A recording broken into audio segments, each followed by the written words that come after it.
എല്ലാവർക്കും ഇമാനുവൽസ് വേൾഡിലെ മറ്റൊരു വീഡിയോയിലേക്ക് സ്വാഗതം. ഇന്ന് നമ്മൾ ഡിസ്കസ് ചെയ്യാനായിട്ട് പോകുന്നത് ഇപ്പോൾ കുറച്ച് നാളായിട്ട് നമ്മുടെ അടുത്ത് സംഭവിക്കുന്ന ഒരു കാര്യത്തെ പറ്റിയാണ്. നിങ്ങൾ ശ്രദ്ധിച്ചിട്ടുണ്ടാവും, ഇപ്പോഴുള്ള കാറുകൾ എന്തുകൊണ്ടാണ് ഇങ്ങനെ തീ പിടിക്കുന്നതെന്ന്. നിങ്ങൾ പല ന്യൂസിലും കണ്ടിട്ടുണ്ടാവും. ചിലപ്പോൾ നിങ്ങളും അതിനൊരു വിറ്റ്നസ് ആയേക്കാം.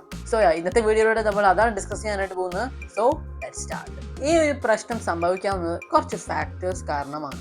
ഒന്നാമത്തതാണ്, ഇപ്പോൾ ഇറങ്ങുന്ന പല മോഡേൺ കാറുകളും ആക്ച്വലി വീലിൽ ഓടുന്ന കമ്പ്യൂട്ടേഴ്സ് ആണ്. നമ്മൾ കണ്ടിട്ടുണ്ടാവും വലിയ TV പോലെ ഇരിക്കുന്ന ഇൻഫോർടൈൻമെന്റ് സിസ്റ്റം, ഡ്രൈവറിനെ സഹായിക്കുന്ന ADAS അഥവാ അഡ്വാൻസ്ഡ് ഡ്രൈവർ അസിസ്റ്റന്റ് സിസ്റ്റമുകൾ, കുറേയധികം സെൻസറുകൾ, അതുപോലെ തന്നെ വയറിങ്. ഇത്രയും കൂടുതൽ ഇലക്ട്രോണിക്സ് ഇതിനകത്ത് വന്നത് കൊണ്ട് തന്നെ തീപിടുത്തത്തിനുള്ള ചാൻസസും ചെറുതായിട്ട് കൂടുന്നുണ്ട്. ഓവർ ഹീറ്റിംഗ് ആകുന്നത്, കാലങ്ങൾ കഴിയുന്തോറും ഉണ്ടാകുന്ന വെയർ ആൻഡ് ടയർ കൊണ്ടുള്ള ഷോർട്ട് സർക്യൂട്ടുകൾ, ആൻഡ് ഈ പുതിയ സിസ്റ്റമുകൾ ഉണ്ടാകുന്ന മാനുഫാക്ചറിങ് ഡിഫക്ട്സ്, അതുകൊണ്ടായിരിക്കും ഈ ഒരു തീപിടുത്തം ഉണ്ടാകുന്നത്. ഒന്ന് ആലോചിച്ച് നോക്കി, ഇത്രയും വലിയ കമ്പ്യൂട്ടർ പോലത്തെ സിസ്റ്റമുകൾ ഇപ്പോഴത്തെ കാറിൽ വന്നുവെങ്കിൽ എന്തൊരു ഡാറ്റയും അതുപോലെ പവറുമായിരിക്കും ഈ വണ്ടികളിലൂടെ ഓടുന്നത്. നെക്സ്റ്റ്, EV ഉപയോഗിക്കുന്ന ആളുകൾക്ക് വേണ്ടിയുള്ളതാണ് ലിഥിയം അയൺ ബാറ്ററീസ്. ഇപ്പോൾ EVസിന്റെ പോപ്പുലാരിറ്റി വളരെയധികം വളർന്നുകൊണ്ടിരിക്കുകയാണ്. നമ്മുടെ ഫ്യൂച്ചർ EV ആണ് എന്നാണ് ഇപ്പോൾ പറയുന്നത്.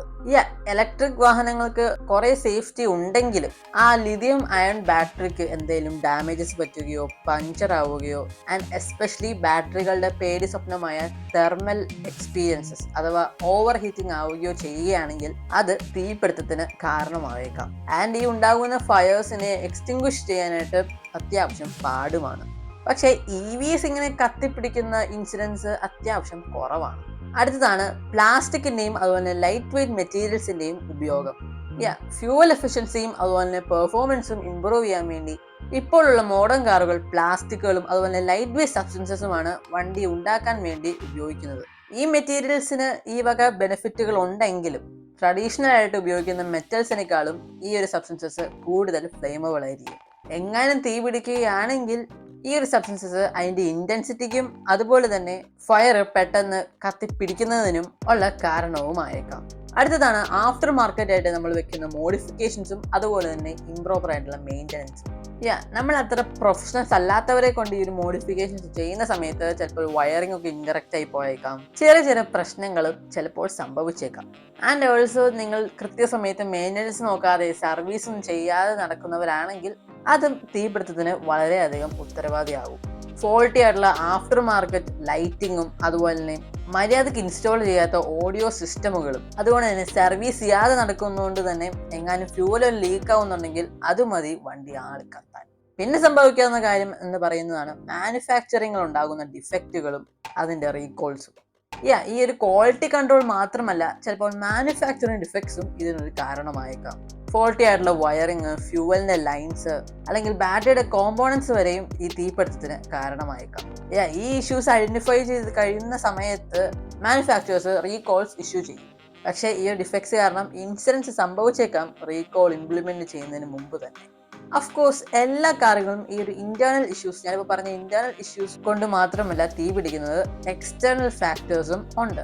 ലൈക്ക് ഇപ്പോൾ വണ്ടി കൊണ്ടുണ്ടാകുന്ന ആക്സിഡൻസിന് ഫ്യൂവൽ ലൈൻസിനെ ഡാമേജ് ചെയ്യാം, ബാറ്ററീസിനെയും ഇലക്ട്രിക്കൽ സിസ്റ്റത്തിനെയും ഒക്കെ അതിന് ഡാമേജ് ചെയ്യാം. അതുകൊണ്ടാണ് പല ആക്സിഡൻസ് നടക്കുന്ന സമയത്തും എങ്ങാനും ഫ്യൂവൽ ലീക്ക് ആവുകയാണെങ്കിൽ അപ്പോൾ തന്നെ വലിയൊരു പൊട്ടിത്തെറിയും വളരെ വലിയ തീപിടുത്തവും സംഭവിക്കുന്നത്. അതിനൊക്കെ വെഹിക്കിളിന്റെ കോമ്പോണൻസിനെ പെട്ടെന്ന് തന്നെ സ്ട്രെസ് എടുപ്പിക്കാനും ആൻഡ് തീപിടുത്തത്തിന് കാരണമാക്കാനും കഴിയും. നമുക്ക് മനസ്സിലാക്കാം, ഇതൊരു സിംഗിൾ സ്മോക്കിംഗ് ഗൺ അല്ല എന്നുള്ളത്. ഞാനിപ്പോൾ പറഞ്ഞ ഇത്രയും ഫാക്ടേഴ്സ് കൊണ്ടാവാം വണ്ടികൾ തീ പിടിക്കുന്നത്. ഇപ്പോൾ കുറേ അധികം കാറുകൾ ഇപ്പോൾ ഉണ്ട്.